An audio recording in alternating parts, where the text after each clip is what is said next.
तो पुण्यात्माओं, ठीक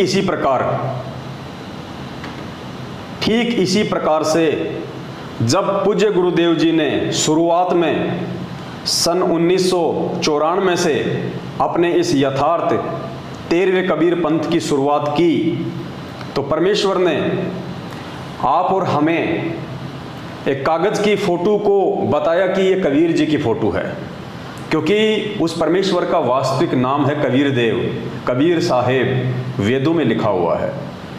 तो नाम तो बिल्कुल सत्य है परमात्मा का।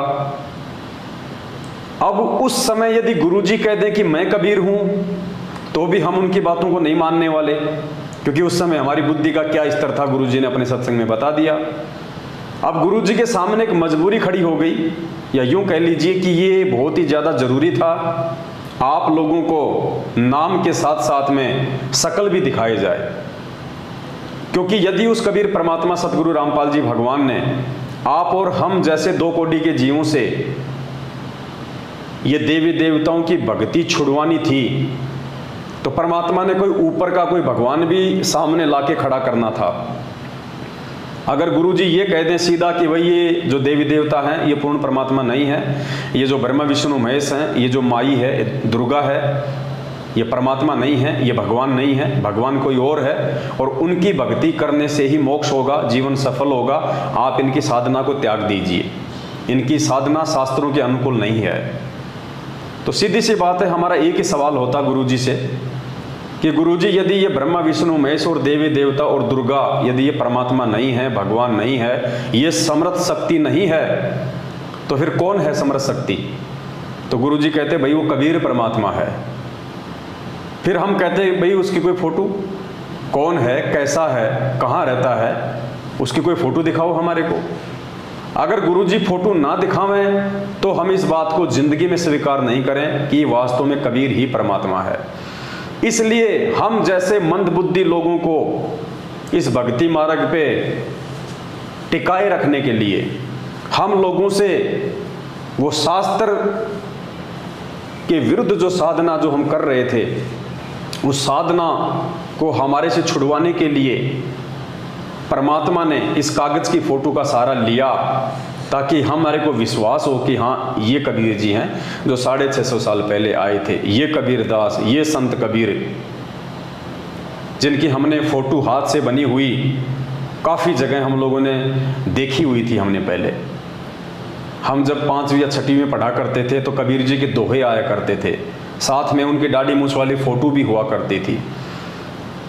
तो गुरुजी को मालूम था कि इस फोटो को दिखाते ही ये भोली आत्माएं तुरंत स्वीकार कर लेंगे कि हाँ जी ये कबीर दास, ये संत कबीर। अगर गुरुजी फोटो ना दिखाते हमें और ना कहते कि ये कबीर जी हैं, तो ज़िंदगी में हम इन देवी देवताओं की भक्ति को नहीं छोड़ पाते और हमारी सुरती, हमारा ध्यान उस कबीर परमेश्वर में नहीं लगता, क्योंकि उस समय हमारी बुद्धि का लेवल केवल इतना ही था। लेकिन पुण्यात्माओं, आज उस कबीर परमात्मा सतगुरु रामपाल जी भगवान ने हमें यहाँ आके सारी वस्तु स्थिति से परिचित करवा दिया है। आज हमने परमेश्वर से 27 वर्षों से इतना ज्ञान लेने के बाद, इतना सब कुछ अध्यात्म को उनके द्वारा सरल तरीके से समझाए जाने के बाद, इतने सारे ढेरों सबूत और प्रमाण देने के बाद कि अपने द्वारा रची गई सृष्टि को सही तरीके से वो कबीर परमात्मा स्वयं ही समझा सकता है। दूसरा कोई भी व्यक्ति सृष्टि रचना नहीं बता सकता। तो हम आत्माओं ने समझ लेना चाहिए कि फिर आज इस पूरी पृथ्वी पे सृष्टि रचना की सही जानकारी कौन महापुरुष दे रहा है, कौन सृष्टि रचना के ऊपर सत्संग कर रहा है। तो समझने में देरी नहीं होनी चाहिए कि वो कबीर परमात्मा सतगुरु रामपाल जी भगवान स्वयं हैं। फिर पूज्य गुरुदेव जी कहते हैं कि पूरी पृथ्वी पे केवल एक ही सतगुरु होता है, और सतगुरु स्वयं कबीर परमात्मा ही होते हैं, दूसरा कोई सतगुरु हो ही नहीं सकता। पुण्यात्माओं, आज हमारे सतगुरु के रूप में कौन है? और स्पष्ट कहते हैं गुरु जी सत्संगों में कि इस दास के अलावा 21 ब्रह्मांड में कोई सत्संग करने का अधिकारी नहीं है, कोई सतगुरु नहीं है। तो पुण्यात्माओं, जो बुद्धिमान आत्माएं हैं उनको समझने में बिल्कुल भी देरी नहीं लगनी चाहिए कि फिर वो कबीर परमात्मा कौन है। और उन हजारों की संख्या में बुद्धिमान आत्माओं ने इस बात का निर्णय गुरुदेव के ज्ञान आधार से कर लिया और समय रहते वो सभी आत्माएं साथ संगतियों से जुड़ के अपने आत्म कल्याण की ओर आगे बढ़ रही हैं। अब आगे दास आपको कुछ छोटे छोटे सत्संग हैं गुरु जी के 5-6, वो दास आपको बताएगा। वो सत्संग भी ये निर्णय करेंगे कि वास्तव में कबीर परमेश्वर कौन है, और क्या हम एक दाढ़ी मूंछ वाली फोटो का, एक हाथ से बनाई हुई काल्पनिक फोटो का प्रकट दिवस मना के उसको भगवान मान के हम अपने पूज्य गुरुदेव जी की बेइज्जती तो नहीं कर रहे? हम गुरुदेव की नजरों में मूर्खता का परिचय तो नहीं दे रहे? ये सत्संग है 1-2 जो ये साबित करेंगे कि गुरुदेव जी क्या कहना चाह रहे हैं अपने परमेश्वर होने के विषय को लेके। ध्यान से सुनिएगा ये सत्संग एक बार।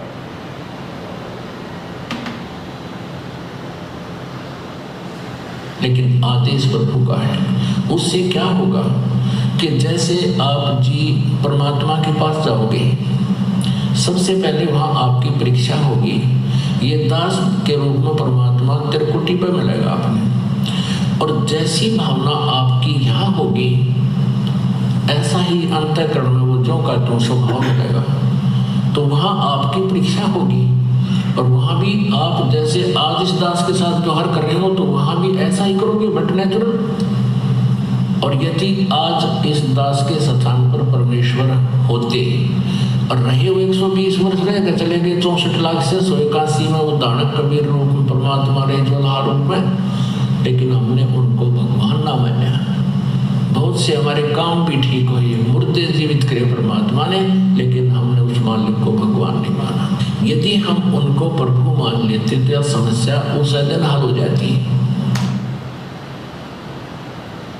आपने अभी तक का जो परमात्मा का जो सत्संग सुना है उसमें गुरु जी कह रहे हैं कि जब आप त्रिकुटी पे जाओगे तो वहाँ पे आपको वो परमात्मा इस दास के रूप में मिलेगा, यानी सतगुरु रामपाल जी भगवान के रूप में, जिसे आप वास्तव में कोई परमात्मा समझते हो। दाढ़ी मूंछ वाली फोटो को यदि आप परमात्मा समझते हो तो आपको वो परमात्मा भी गुरुदेव कह रहे हैं कि मेरे रूप में मिलेगा वहाँ पे त्रिकुटी पे।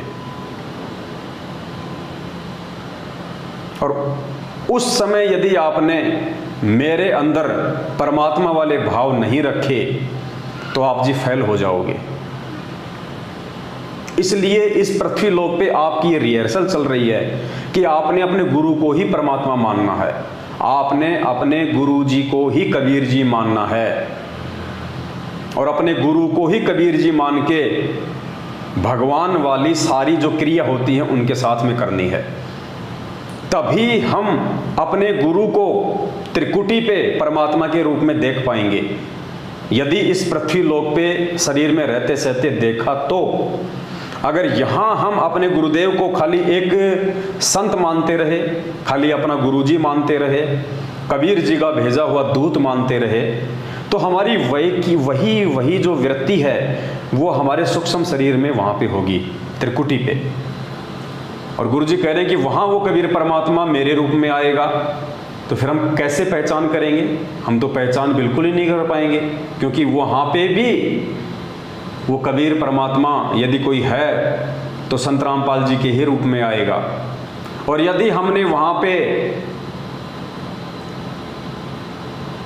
ये सोच लिया कि ये तो हमारे गुरु जी हैं, उनके साथ में हमने वैसा ही व्यवहार किया जो हम नीचे कर रहे हैं, जैसे उनका जन्मदिन मनाना, उन्हीं की आंखों के सामने कागज की फोटो का प्रकट दिवस मना के उसको भगवान मानना, तो जो क्रिया आज हम यहाँ करेंगे वही क्रिया हम कल को वहाँ करेंगे, क्योंकि अलग से तो कोई दाढ़ी मूंछ वाला कोई परमात्मा वहाँ पे आने वाला नहीं है। गुरु जी कह रहे मेरे रूप में आएगा, तो गुरु जी ही आएंगे, तो वहाँ तो हम धोखा खा जाएंगे, क्योंकि यहाँ हम गुरु जी को परमात्मा मान ही नहीं रहे, क्योंकि हम तो एक दाढ़ी मूंछ वाली फोटो का प्रकट दिवस मना रहे हैं, हम तो उसको परमात्मा मान रहे हैं।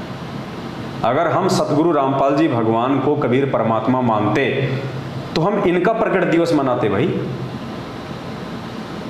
तो हमारा यही भाव जब हम त्रिकुटी पे जाएंगे तो ऑटोमेटिक ऐसे ही रहेंगे, और वहाँ हम धोखा खा जाएंगे।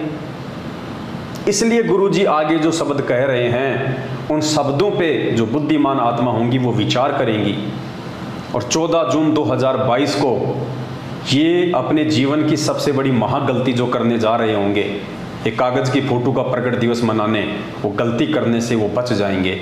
आगे गुरुदेव क्या कह रहे हैं, ध्यान से सुनिए। हमने उनको भगवान नहीं माना, जिस कारण से आज तक हम उलझ रहे हैं। और इसलिए परमात्मा कह रहे हैं कि गुरु जो मेरा संत होगा, मेरा भेजा हुआ, उसके प्रति भी मेरे जैसा व्यवहार रखियो। ये समझ लेना, हम लो मान लो कि इस दास के स्थान पर कबीर साहब बैठे हैं। न्यू सोच लो, इस दास के स्थान पे कबीर परमात्मा बैठे हैं। स्पष्ट कह दिया गुरुजी ने। इसी पॉइंट को ध्यान रखना पुण्यात्माओं, ये गुरु वचन हो गया आप और हमारे लिए। और परमात्मा कहते हैं गुरु वचन निश्चय कर जाने, पूरे गुरु की सेवा ठाने। ये गुरुजी का वचन हो गया।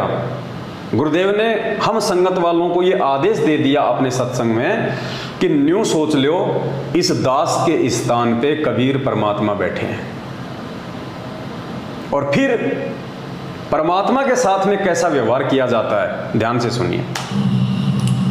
और यहाँ भगवान आ जाए, जिसके लिए हम भटक रहे हैं, रोग तड़फ रहे हैं, जिन्होंने राज त्याग दिए, घर त्याग दिए उसके पाने के लिए, और आज वो सामने हो तो आपका कैसा व्यवहार हो, ये आपने सोचना है। जिसकी गुरुदेव कह रहे हैं ये आपने सोचना है। यदि आज आपके सामने कबीर परमात्मा हो तो उनके साथ में आपका कैसा व्यवहार होगा, ये आपने सोचना है।